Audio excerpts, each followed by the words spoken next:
4 reasons why trauma trends on social media need to be stopped, coming from a trauma therapist, mom, and survivor.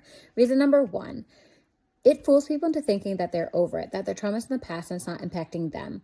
In trauma therapy, we often understand people have a story they tell about their trauma that's mostly a facade and hides the unconscious patterns, sensations, feelings, thoughts, which impacted them a lot more, and that were the actual traumatic events or traumatic experiences that they had.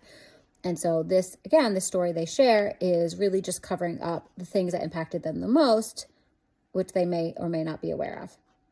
Reason number 2, it increases your hypervigilance when you talk about your own trauma and increases your vulnerability to triggers, your vulnerability to toxic stress within your neurological system, especially and mostly if you have not done the work and have created a kind of integrated sense of self, a decrease in a reactiveness to trauma triggers, a decrease in your adaptation, symptom presentation, whatever language you want to use.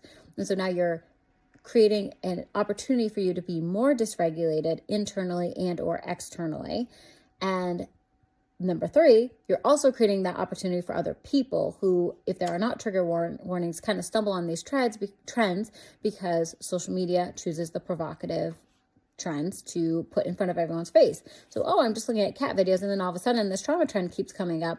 That's not going to be so helpful. So it's increasing everyone's hypervigilance, particularly those who have not done the trauma work.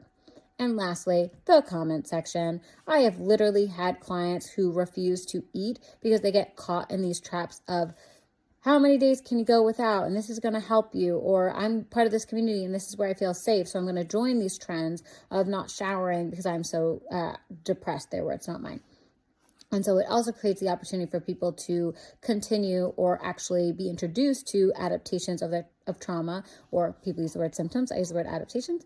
There's adaptations of trauma that are super unhealthy or that they had not done previously, but are now stuck in this community where it feels normalized to do so.